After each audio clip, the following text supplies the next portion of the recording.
Oi, gente, eu sou a Duda Emerick, eu gosto de ser chamada de Duda. O meu sinal é esse aqui, 2 vezes a letra D no meu lado esquerdo do pescoço.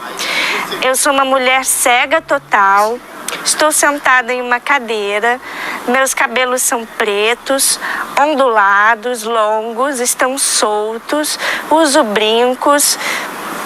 Meu rosto, os meus olhos, eles são levemente fechados. Eu sou uma mulher baixa, estou usando uma blusa de manga comprida, como se fosse um casaco, cinza e preto. Essa blusa tem uma gola também cinza e preta. Estou usando calça jeans e tênis cinza. Eu estou sentada do meu lado esquerdo, mas do lado direito de vocês temos a lateral do Museu do Amanhã e mais atrás de mim nós temos um prédio histórico chamado A Noite. Eu sou formada em Ciências Biológicas na área da licenciatura e atualmente eu sou educadora júnior aqui no Museu do Amanhã. A minha chegada aqui no museu foi muito surpresa para mim. Eu amo museus, eu já trabalhei como educadora no Museu Nacional, eu gosto muito de fazer mediação, eu gosto muito de lidar com o público.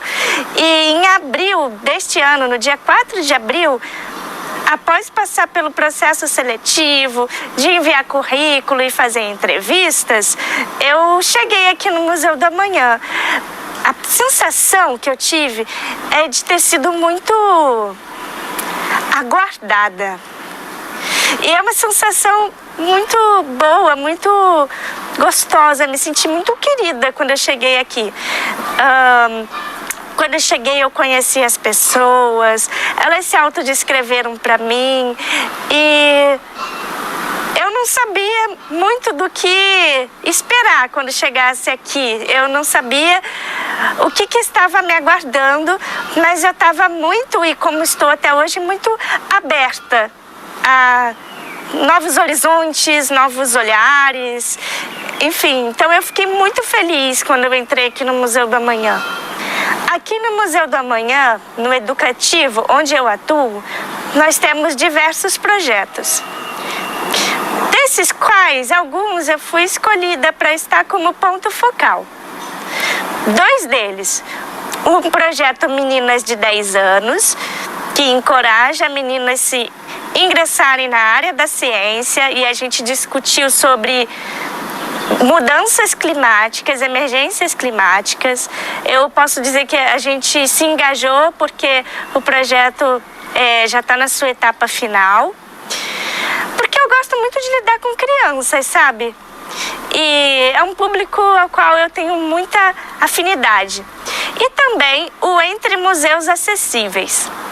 O Entre Museus Acessíveis, na minha primeira semana, eu fiz minha primeira visita técnica, que foi no Museu da República. Lá a gente conheceu a Isabel, fizemos uma reunião e lá eu fiquei sabendo o que seria esse projeto Entre Museus Acessíveis, e depois disso a gente fez nossa visita técnica e a Isabel fez a nossa mediação. E estar nesses projetos para mim foi muito gratificante, e o quanto eu tenho aprendido nesses projetos, saber que eu estou envolvida com a acessibilidade, com a política, com a militância. Isso tudo foi de grande importância e crescimento para mim também, não só como profissional, mas como pessoa. No Entre Museus Acessíveis, o que foi mais gratificante para mim, em primeiro lugar, foi ver o engajamento, perceber o engajamento das pessoas, da comissão e também dos educadores que ficaram comigo ao longo desses meses, dessa jornada. Educadores que estavam dispostos a aprender o que é audiodescrição. Como que eu vou descrever uma maquete? Como que eu vou descrever algo que é grande, que tem mais de 7 metros de altura? perceber isso neles, para mim, foi algo que me marcou, me sensibilizou. Saber que eu não estava sozinha em momento algum e saber que eles estavam tão próximos, tão assim, juntos, acessíveis. Acessibilidade atitudinal, eu acho que é algo que me marcou muito. E outro fator que me marcou foram as visitas em si. Quando eu captava público, quando eu chamava pelo WhatsApp, quando eu conversava com as pessoas, quando eu pude conhecer pessoas pessoalmente, das quais eu já falava 3 anos, 2 anos pelo WhatsApp, e saber que a gente pode se conhecer aqui, nesse museu. O que eu achei desafiador,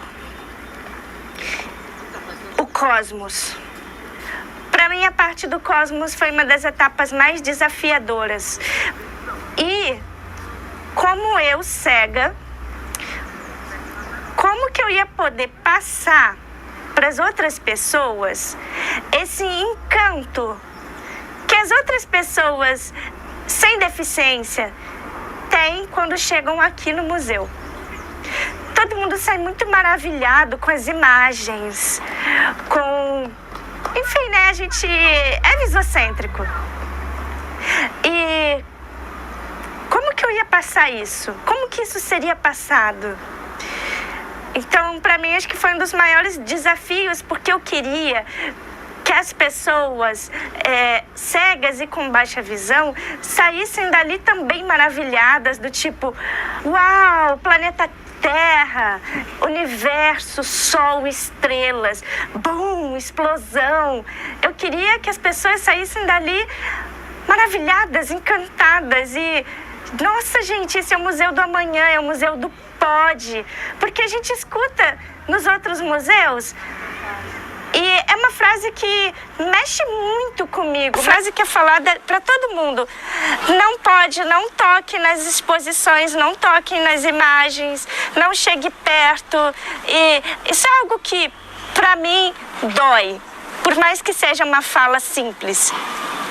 No meu caso, falar sobre toque é algo muito especial e muito sensível e delicado. Na minha opinião, o meu sentido mais apurado de todos é o tato. Eu gosto muito de tocar. Eu gosto de tocar nas estruturas. Eu gosto de conhecer o mundo através da ponta dos meus dedos. E isso é muito meu. Veio antes da alfabetização no sistema Braille.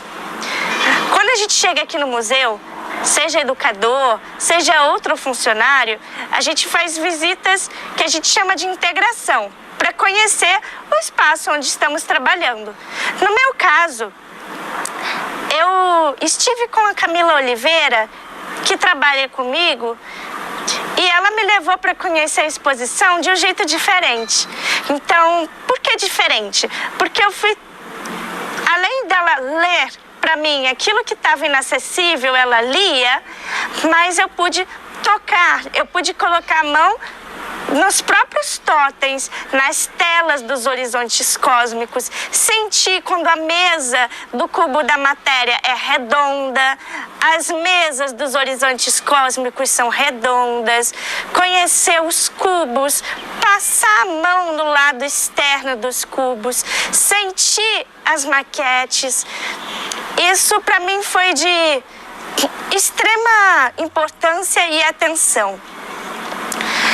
Quando os visitantes chegaram aqui, a gente lançou mão de objetos mediadores e também das maquetes. Aqui no Museu do Amanhã nós temos a maquete do território e a maquete do museu, e no Museu da República Isabel trouxe pra gente essa maquete que é do próprio museu, ainda que a proposta dela não seja uma maquete tátil, mas isso fez uma diferença enorme para os visitantes, porque o uso de objetos mediadores e de maquetes táteis é mais um recurso, é mais uma transmissão de informação daquilo que é muito grande, que não está ao alcance da nossa mão. Como, por exemplo, O cosmos, ele é tão grande que eu nem sei quantos metros tem. Mas quando eu tenho na maquete o cosmos num formato de um ovinho deste tamanho, eu pude sentir onde a gente ia entrar. Entende? Então, o recurso, ele é mais um recurso como transmissão de informação. E eu acho interessante dizer até uma fala que a Maria do Carmo, uma pessoa com baixa visão, veio aqui e disse assim: é no toque que a gente se encontra na fala de vocês. Como ela veio de Niterói, ela pôde sentir a ponte Rio-Niterói e lembrar de quando ela passou de ônibus na ponte Rio-Niterói. Outro fator que entra na parte do toque é a parte do afeto. Porque para a gente tocar numa estrutura, a gente precisa que nossas mãos sejam guiadas. Então, quando um educador fala, me empresta sua mão, vamos tocar aqui juntos, tem também uma questão de relacionamento. Não é simplesmente, bota a mão aí. É algo que ultrapassa tudo isso. E a audiodescrição também é primordial. A audiodescrição por si só não resolve. O toque por si só não resolve. Mas quando a gente tem a junção desses fatores e a gente tem a questão da acessibilidade atitudinal atuando, vai fazer a diferença, ainda que estejamos engatinhando. Então, assim, para fechar isso tudo, nós tivemos as visitas não só no Museu do Amanhã, como também no Museu da República, como também entender a cidade do Rio de Janeiro como um museu a céu aberto. O nosso Rio respira história. E, bom, falar sobre isso, para mim, eu sou uma pessoa que perdi a visão muito cedo, aos 3 anos. Então eu não tenho muito bem essa grande, como eu posso dizer, referência, talvez, de objetos, de lugares que são muito grandes, como a nossa cidade. Então foi num passeio de bicicleta que a gente fez, como o meu próprio deslocamento para o Museu da República, poder entender essa cidade como um museu a céu aberto e poder contar com os outros mediadores, os outros educadores comigo, quando a gente mediava junto, quando a gente trocava junto. Então, não era só eu, Duda, falando ou jogando conteúdo. Não era isso que a gente queria. A gente não queria jogar um monte de informação histórica. No século XIX aconteceu isso, veio o Barão. Não é sobre isso. Mas é experienciar. Uma coisa é eu falar sobre a época do Brasil Império e a plantação de café. Economia do café, o Brasil estava exportando café, plantando café. Outra coisa é quando a gente levava um vidrinho e despejava nas mãos de cada visitante umas sementinhas e falava, vamos cheirar juntos? O que é isso? O que vocês estão cheirando? Cheiro de café, nossa, deu até vontade de tomar café. Café, né? Café, toda reunião tem um café. Quando a gente recebe visita em casa, a gente oferece um café. Nossa, que mais que lembra vocês o café? Note a diferença.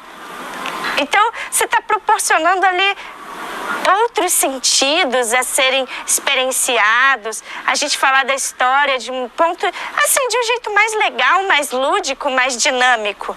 Então isso faz muita diferença.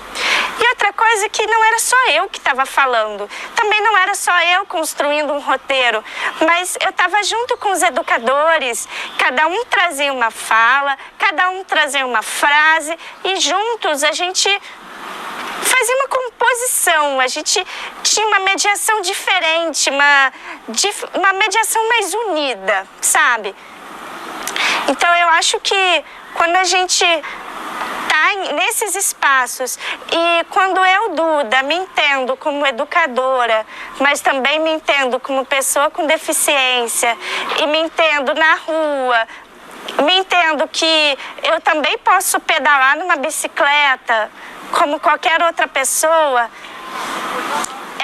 me entender também como ser humano, como meu lugar na sociedade, é também falar das amizades. Afinal de contas, eu tenho amizades com pessoas cegas, com pessoas com baixa visão, com pessoas surdas, com pessoas ouvintes e videntes, com pessoas com outras deficiências ou outras limitações.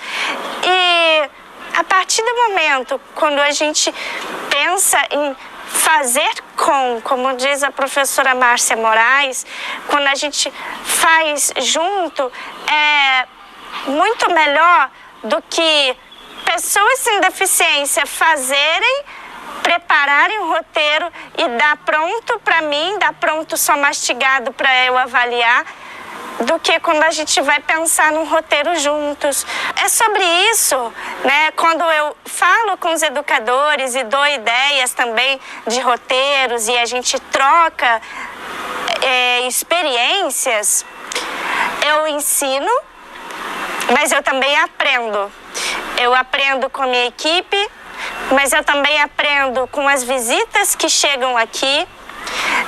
Eu ensino e eu aprendo quando tem visitantes com pessoas com deficiências em geral, no Entre Museus Acessíveis, em outros tipos de visita, mas para mim é como a gente aprende de que a gente deve ocupar esses espaços culturais, espaços como a rua, como museus, que são nossos e são nossos por direito.